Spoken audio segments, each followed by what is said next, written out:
diária. Êxodo 32. O bezerro de ouro.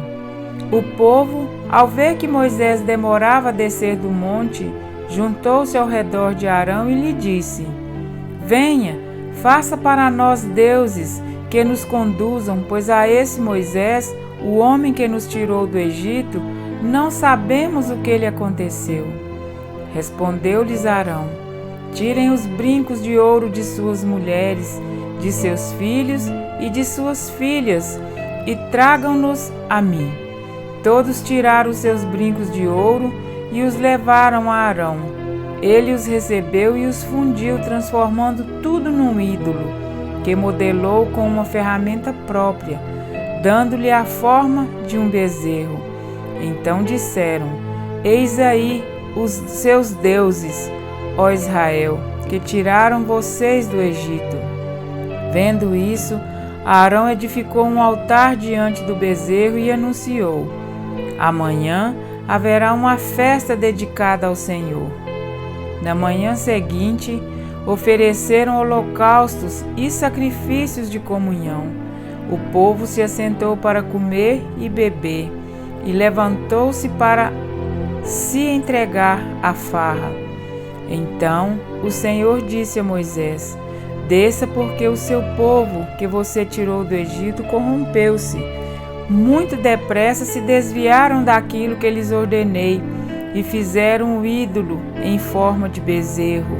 Curvaram-se diante dele, ofereceram-lhe sacrifícios, e disseram: Eis aí, ó Israel, os seus deuses que tiraram vocês do Egito.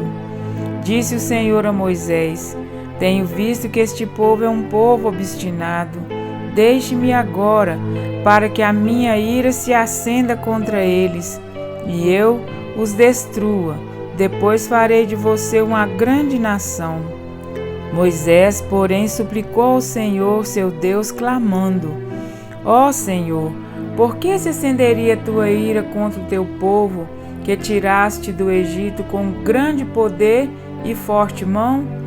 Por que diriam os egípcios: Foi com intenção maligna que ele os libertou, para matá-los nos montes e bani-los da face da terra? Arrepende-te do fogo da tua ira, tem piedade, e não tragas este mal sobre o teu povo. Lembra-te dos teus servos Abraão, Isaque e Israel, aos quais juraste por ti mesmo: Farei que os seus descendentes sejam numerosos como as estrelas do céu, e lhes darei toda esta terra, que lhes prometi, que será a sua herança para sempre. E sucedeu que o Senhor arrependeu-se do mal que ameaçara trazer sobre o povo. Então Moisés desceu do monte, levando nas mãos as 2 tábuas da aliança. Estavam escritas em ambos os lados, frente e verso. As tábuas tinham sido feitas por Deus. O que nelas estava gravado fora escrito por Deus. Quando Josué ouviu o barulho do povo gritando, disse a Moisés: Há barulho de guerra no acampamento. Respondeu Moisés: Não é canto de vitória, nem canto de derrota, mas ouço o som de canções. Quando Moisés aproximou-se do acampamento e viu o bezerro e as danças, irou-se e jogou as tábuas no chão, ao pé do monte, quebrando-as. Pegou o bezerro que eles tinham feito e o destruiu no fogo. Depois de moê-lo até virar pó, espalhou na água e fez com que os israelitas a bebessem. E perguntou a Arão: Que lhe fez esse povo para que você o levasse a tão grande pecado? Respondeu Arão: Não te enfureças, meu senhor. Tu bem sabes como esse povo é propenso para o mal. Eles me disseram: Faça para nós deuses que nos conduzam, pois não sabemos o que aconteceu com esse Moisés, o homem que nos tirou do Egito. Então eu lhes disse: Quem tiver enfeites de ouro, traga-os para mim. O povo trouxe-me o ouro, eu o joguei no fogo e surgiu esse bezerro. Moisés viu que o povo estava desenfreado e que Arão o tinha deixado fora de controle, tendo se tornado objeto de riso para os seus inimigos. Então ficou em pé à entrada do acampamento e disse: Quem é pelo Senhor, junte-se a mim. Todos os levitas se juntaram a ele. Declarou-lhes também: Assim diz o Senhor, o Deus de Israel: Pegue cada um a sua espada, percorra o acampamento de tenda em tenda e mate o seu irmão, o seu amigo e o seu vizinho. Fizeram os levitas conforme Moisés ordenou, e naquele dia morreram cerca de 3.000 dentre o povo.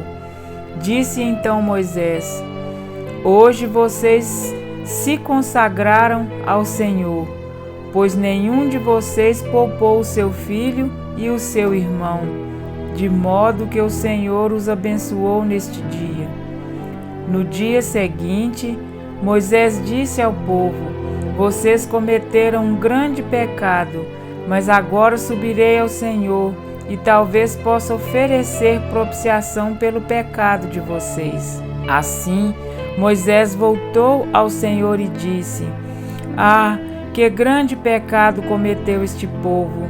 Fizeram para si deuses de ouro, mas agora eu te rogo, perdoa-lhes o pecado, senão risca-me do teu livro que escreveste. Respondeu o Senhor a Moisés: Riscarei do meu livro todo aquele que pecar contra mim. Agora vá, guie o povo ao lugar que lhe falei, e meu anjo irá à sua frente.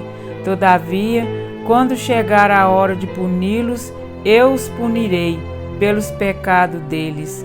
E o Senhor feriu o povo com uma praga, porque quiseram que Arão fizesse o bezerro. Amém?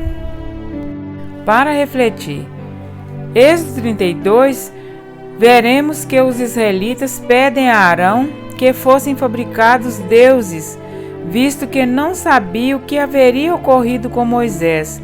Arão manda que o povo trouxesse argolas de ouro para a produção de ídolos.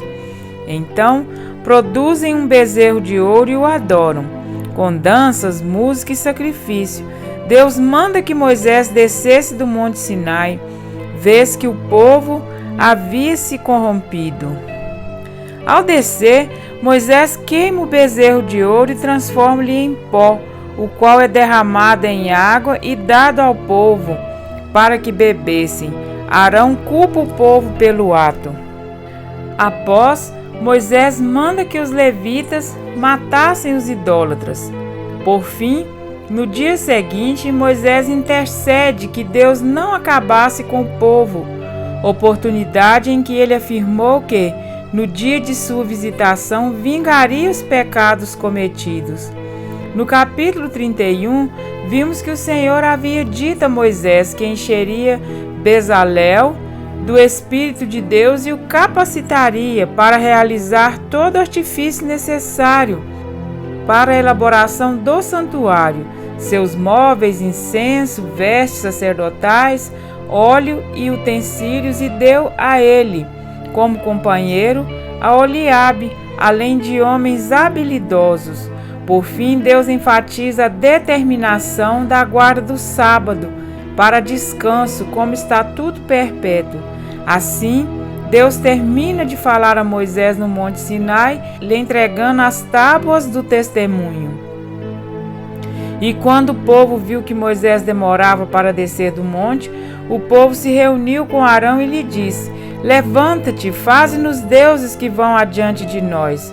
Pois quanto a este Moisés, o homem que nos tirou da terra do Egito, não sabemos o que lhe sucedeu. E quando o povo viu que Moisés demorava para descer, apresentou a situação do ponto de vista do povo. Indica que a noção deles estava errada. Moisés não podia ter retornado mais cedo. Ele fora chamado pelo Senhor, só podia retirar-se quando liberado. A maneira como eles falaram sobre este Moisés, o homem que nos tirou da terra do Egito, dá a perceber sua atitude ingrata. O que eles disseram era insultante a Moisés e também ao Senhor, visto que isso ignorava o seu envolvimento. Tal atitude equiparava-se às suas queixas anteriores. A suposição parecia ser que Moisés, para não mencionar Josué, os abandonaria. Enquanto Moisés contemplava os modelos e recebia as instruções detalhadas a respeito da construção do tabernáculo e seu mobiliário e da consagração de Arão como sacerdote do Senhor, Arão fazia um bezerro de ouro, erigiu um altar e começou a sacrificar sobre ele. Adorar um bezerro adaptava-se bem às práticas egípcias e cananeias, nas quais o bezerro era símbolo de força e fertilidade. E quando Arão o viu, construiu um altar diante dele, e Arão fez uma proclamação e disse: amanhã é a festa ao Senhor. Talvez a declaração de Arão procurasse dar uma melhor expressão à situação com uma versão da teoria de que o fim justificava os meios. No entanto, a festa nunca poderia ser em honra ao Senhor quando o método usado o afrontava. E disse o Senhor a Moisés: vai e desce, porque o teu povo que tiraste da terra do Egito se corrompeu. A palavra traduzida como se corrompeu indica ruína total, como exemplo de Êxodo 8:24. A palavra corrupto descreve alguma coisa irrevogavelmente estragada, de tal modo que não serve para mais nada. E o Senhor disse a Moisés: tenho visto esse povo, e eis que é um povo obstinado. Por isso, agora deixa-me só, para que minha ira se acenda contra eles, e para que eu os consuma, e farei de ti uma grande nação. Durante as pragas contra o Egito, Moisés orou muitas vezes em favor do faraó e dos egípcios. Agora Moisés orava pelos israelitas. O fato de o Senhor contar a Moisés sobre a situação e não destruir imediatamente os israelitas, deixou a porta aberta para Moisés orar por eles e o Senhor ceder, diferentemente de Jeremias 15:1. Como ele próprio proclamaria a compaixão, a graça e a capacidade de perdoar, estão entre as características mais proeminentes de Deus. Antes, o Senhor precisou persuadir Moisés a aceitar os seus planos. Agora, Moisés usa as próprias palavras do Senhor para persuadi-lo a ter misericórdia de seu povo. Isso revela a profundidade da vitória que o Senhor tinha obtido no coração de Moisés. E Moisés se virou e desceu do monte, e as 2 tábuas do testemunho estavam em sua mão. As tábuas estavam escritas de ambos os lados, de um e de outro lado estavam escritas. E as tábuas eram obra de Deus, e a escrita era escrita de Deus, gravada nas tábuas. Esta longa descrição das 2 tábuas reforça a sua importância e salienta a declaração que Moisés fez ao quebrá-las. E quando Josué ouviu o som do povo que jubilava, disse a Moisés: há alarido de guerra no acampamento. Ninguém tinha dito a Josué o que estava acontecendo no acampamento israelita. Sua explicação preocupada, porém errônea, comunicava quão ruim as coisas tinham ficado. Mesmo a guerra seria melhor do que aquilo que estava ocorrendo. Isso também proveu um breve vislumbre do caráter de Josué, como um homem inocente que se preocupava com o povo. Ele desconhecia os terríveis acontecimentos que tinham sucedido. E ele tomou o bezerro que eles tinham feito, queimou no fogo e o moeu até se tornar um pó, e o espalhou sobre a água, e fez os filhos de Israel beberem dela. Beber água contendo o bezerro de ouro moído significava que qualquer coisa que restasse do bezerro se tornaria nada mais do que dejeto humano. Há semelhança entre esta ação de Moisés e o teste de uma mulher acusada de adultério. E disse Moisés a Arão: o que este povo fez a ti, para que trouxesse tão grande pecado sobre ele. E disse Arão: que a ira de meu Senhor não se acenda. Conheces o povo, que ele é inclinado para o mal. Essa tentativa de desviar a culpa mostra que Arão sabia que fazer o bezerro era errado. O relato de Arão minimiza a sua participação por omitir muito do que ele fez. Em toda a Escritura, é evidente que as consequências do pecado em geral vêm por etapas e com graus variados de severidade, dando ao povo uma oportunidade para se arrepender. Moisés sabia que, apesar dos israelitas como nação não terem sido destruídos, a questão das consequências de seu pecado com o bezerro de ouro ainda não estavam assentadas. Talvez Moisés pretendesse se oferecer como substituto em lugar do povo, uma vez que sacrifícios eram comumente oferecidos quando as pessoas buscavam expiação. De qualquer modo, ao pedir para morrer, se o povo morresse, Moisés se identificou com eles e recusou ser o início de uma grande nação para substituí-lo. Sua referência, arriscá-lo do teu livro que escrevestes, que arrola aqueles que estavam vivos na terra, sugere uma comparação entre os atos de Deus e de uma pessoa que guardava e consultava registros escritos, tais como listas de recenseamento usadas para recolher taxas ou para recrutamento militar. Moisés estava no Monte Sinai há 40 dias apenas, e após tudo que foram vivenciado pelo povo de Israel, eles ainda não hesitaram em se corromper e atribuir a sua libertação inacreditavelmente a falsos ídolos. O texto narra que por isso Deus se ira e intenta aniquilar os israelitas e iniciar a partir de Moisés uma nova nação. Porém, Moisés intercede, oportunidade em que Deus se arrepende. Após, vemos que o Senhor não deixa de punir alguns do povo com morte, conforme previsto em sua lei, mas se lembra de sua misericórdia, não destruindo a todos. Com isso aprendemos que a intercessão não tem o condão de gerar impunidade, injustiça. Contudo, influencia para que a misericórdia do Senhor resplandeça sobre os inocentes. Lembrando, conforme mencionado nos capítulos anteriores, que a oração dos santos é como incenso de agradável aroma ao Senhor. A título de exemplificação, podemos mencionar a história de Jonas, o qual, ao desobedecer a uma ordem divina, pega uma embarcação na tentativa de fugir para Tarsis.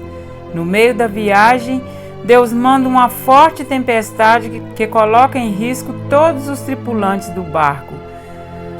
A história vai contar que eles acabam descobrindo que a culpa do mal que sobrevinha a todos era de Jonas, vez que estaria desobedecendo a Deus, por isso o lançaram ao mar e houve bonança. Deste modo, aprendemos que a coletividade inocente pode sofrer conjuntamente as consequências da rebeldia de alguns. Às vezes, a tempestade que se levanta é reflexo da desobediência de algum Jonas que esteja no barco. A intercessão de Moisés fez com que o Senhor, por sua misericórdia, identificasse e retirasse os transgressores do meio do povo, livrando naquele momento aqueles que possivelmente eram inocentes. Amém? Fique conosco, que Deus continue nos abençoando em Cristo Jesus. Um grande abraço a todos.